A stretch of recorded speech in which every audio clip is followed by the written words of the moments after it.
So every single media outlet has done that's a win dog, that's a loss, up and down their individual teams, right? But let's get nuts. Let's get a little bit nuts. Let's look in the entire friggin' league and predict the wins and losses. I left out the ties because, and also it's under the assumption that a full 16-game season will be played. I don't know. We'll see. But I wanted to go through and predict the win, loss record, as well as forecast the top 7 teams in the playoffs for each conference, as well as, the draft order for the top 10. Tank for Trevor. What's going to happen? I don't know. And now I understand now that you do see how the teams end up in our predictions. Vikings number 1. No big deal. But we'll reveal we're going to pull an NFL Network and we'll just reveal each division's records one by one. It's going to be a good time. So start out with the AFC least. Kabam. So the Dolphins, they get it done. Something that hasn't happened since the days of Tony Sparano, RIP. Dolphins win the division. Brian Flores, year 2 on the job. All of that sexy draft capital and also Tom Brady out of the division. It happens. It happens. So Dolphins 11-5, staying alive, win the damn division. Bills, very plucky, very tough. I love that that Leslie Frazier defense. I love Stephon Diggs in Buffalo now with Josh Allen. Even them, so the Bills 10-6. They're going to be in the wild card race. Jets 8-8. I like what they have. I do like Sam Darnold, but I think they're a couple years away. Patriots, Jarrett Stidham ain't it.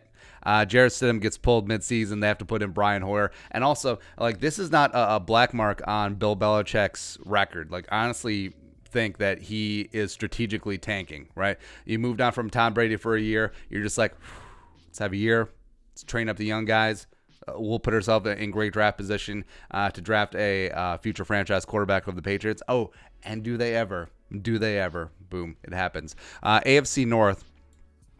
So we got the Ravens remaining king yet again, 12-4. Eventually take the 1 seed. Sorry, spoiler. Browns, Kevin Stefanski, where last year the Browns massively underachieved. I think that's pretty obvious under Freddie Kitchens, who's just way over his head. But I think Kevin Stefanski, so many pieces, both on offense and defense, but especially on offense, that I think he does bring it together. I think Kevin Stefanski is an organized leader of men. I think he can get the best out of Baker Mayfield, just like how we got the best out of Kirk Cousins the past 2 seasons as OC and quarterbacks coach, respectively. So, yeah, Stefanski, OBJ, Nick Chubb, Kareem Hunt, David Njoku, Jarvis Landry.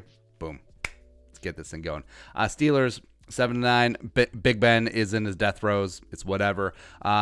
Frankly, I think Mike Tomlin did a phenomenal job last season being able to guide the Steelers to the record that he did with Duck Hodges and Mason Rudolph and just whatever. I think it's time for a soft reboot in the Steel City. Bengals 5-11.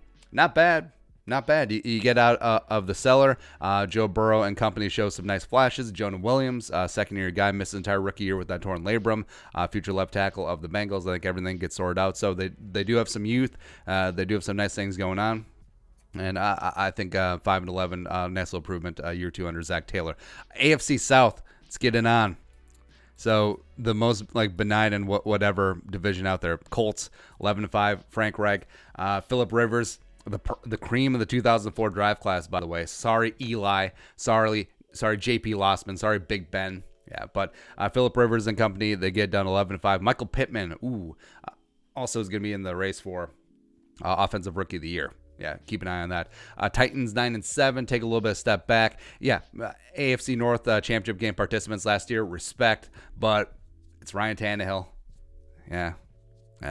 Jaguars 4-12. They can't even tank properly. They can't even tank properly. That's what's really rough here. As well as the Texans, Bill O'Brien, just the sheer genius of Bill O'Brien. Absolutely. It's whatever. It is whatever. AFC West. So the Chiefs still remain supreme. Aha! I lied about the Ravens getting the 1 seed. So Ravens get the 2 seed. Chiefs just 14-2. They're untouchable. Andy Reid is finally everything's starting to click for him. I'm really happy for Big Red. 14-2. Who would have knew? Get it done. Broncos, very plucky. 9-7. Steal the last wild card spot under Drew Lock. and also all the weapons that they put around him on offense. So very intriguing little team that John Elway's finally putting together there. Raiders 8-8. I mean, this team just screams like 8-8 at best. Chargers, first year on Justin Herbert. Okay. Yeah, I think last year was an anomaly. I do think the Chargers are a bit more talented than they showed last year, but new quarterback, new franchise quarterback, rebuilding there. All right. Over to the NFC. It's good times. So bring on the Cowboys. Just somehow outlasting this completely abysmal and stupid and just whatever division. I dislike the NFC East. I dislike that they're always on primetime television. I just do not understand it at all. But the Cowboys, just through attrition, outlast the rest of the slappies and jabronis. Eagles go 8-8. So what happens is Carson Wentz alien abduction midseason. Jalen Hurts comes in and rallies the 2-6 Eagles to a 6-2 finish and establishes himself as the future franchise quarterback of the Eagles. Washington 7-9. You like Dwayne Haskins, you like Terry McLaurin, you really love that front seven on that defense, but I respect Riverboat Ron. I think he'll eventually get it turned around. 7-9 first year, not bad. Giants 4-12. Ugh. DeAndre Baker and Daniel Jones, and also who's the two down nose tackle they drafted in the first round when they had 3 first round picks? It's just like, no, not going to work. Ooh, the NFC Norris division. Bam. It happens. Vikings 13-3, second best record in the NFL. Packers just struggle, somehow make it to 8-8. You know what? They started out 5-8, but then somehow Jordan Love just rallies in the last 3 games of the year. I just see the octogenarian Aaron Rodgers and the 12-year-old boy head coach just not meshing, and I think it all falls apart. But somehow the NFC North, the rest of the division besides the Vikings, is just so bad that somehow they just end up at 8-8. Bears 3-13, under Trubisky, under Foles. Doesn't matter who starts. That's where they're headed. And then Lions on paper have a pretty good offense. Their defense is okay, but Matt Patricia is just not it. And I think they finally full-on crater and implode. I think Patricia's fired midseason. I think Bob Quinn is fired in the offseason, and it's a start-over reset for the lowly Detroit Lions. NFC South, nailed it. The division everyone's waiting for. Bam. Ooh, this is a tough one. Ooh, this is a barn burner division. So the Bucks get it done. They edge it out 12-4. They take it, end up as the 2 seed in the NFC. But the Panthers, sneaky good. Teddy, McCaffrey, Matt Rule, Joe Brady. They're able to sneak in and just get it done and have a really nice run there. It helps that they play the Bears and the Lions, for sure, as well as the Packers. Saints 11-5, sneak into the wild card and the NFC is going to be tough. I mean, the Saints at 11-5 are the 6th seed. A 6-seed wild card. So it is really tough what's going on there. Falcons 7-9, bringing up the rear. Just it's tough being the 4th best team in a pretty good division. It is what it is. Lastly, the NFC West. Seahawks come back out on top. I'm good at English. Russell Wilson, just El Jefe, just getting it done. 11-5. Niners 10-6. Don't have the Super Bowl hangover. Still just be able to scratch and claw, get that 7 seed, get the final wild card spot in the NFC. Cardinals 6-10. I mean, it's interesting. I don't know. Cliff Kingsbury, okay. They do have Nuke out there, sure, whatever. And then the Rams, Jared Goff ain't it. They're giving up on Todd Gurley. They give up on Brandon Cooks. Just everything's decaying around them. No, not even Sean McVay. He'll remember every single play from this 4-12 season. So let's actually look at the draft order first. Let's bring that on screen, and then we'll look at. Or should we? Should we do playoff teams first? We'll do playoff teams.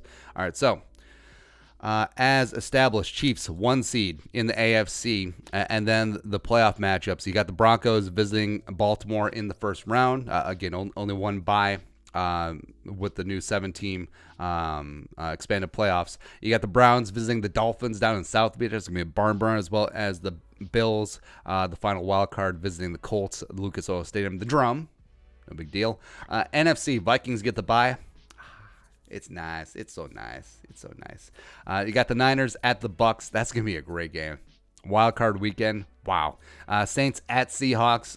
The getting it back on about the Beastquake 2.0. Beastquake 3.0. Let's go. And then Panthers at the Cowboys. Final wild card game there. Draft order. So you got the Patriots at the 1 seed. Wow. Tank for Trevor, come to fruition, and then watch Belichick just reel off 7 straight Super Bowls with Trevor Lawrence. It sucks. Absolutely sucks. Lions in the 2 seed spot. So is it going to be Trey Lance? Is it going to be Justin Fields? Is it going to be Tanner Morgan? Is it going to be a quarterback we don't even know about yet? Either way, the Lions will finally be in position to draft a future franchise quarterback to supplant Stafford. But watch them just pass up on a QB again, just like they did with Tua this year. We're going to run back with Matt Stafford one more time. This is the year. Bears 3. So NFC North back-to-back 2 and 3. So I want to see how the Bears screw this up, because, I mean, whichever quarterback they pick is going to be the wrong one. Texans at 4. So now, I mean, obviously they have Deshaun Watson, who's going to be a future franchise quarterback. But what are they going to do? Like, they could take Penny Sewell, but they just paid Laremy Tunsil $9 billion. Going to take Sewell to play right tackle? I mean, I guess I would. Give up on Titus Howard. Sure. 5 Giants. Gettleman won't be around to make this pick, thankfully. 6 is the Rams. 7 Jaguars. They did just good enough to potentially be out of contention for one of the top quarterbacks, which kind of sucks. 8 Bengals. We talking about Jamar Chase? Actually, Jamar Chase will probably go to the Giants. Or, no, Jamar Chase will go to the Rams. Man, that sucks. 9 Cardinals. Yeah, whatever. And then 10, the Falcons. I don't know if Dimitroff and Dan Quinn will be around to make the selection. I don't know. But that is it. Those are our NFC, AFC, league-wide predictions for the 2020 season. What are your thoughts? Yeah, I can't wait to hear from Bears fans. How do you see the Bears going 3-13 under Nick Foles? BDN. Whatever. It's good times. But yeah, let us know your thoughts on our predictions in the comment section below. Subscribe for daily Vikings and general NFL takes. Sure. If you want to support the work, pull us on the Venmo. Plus give us a follow on social media as well. But until next time, Skull, production value.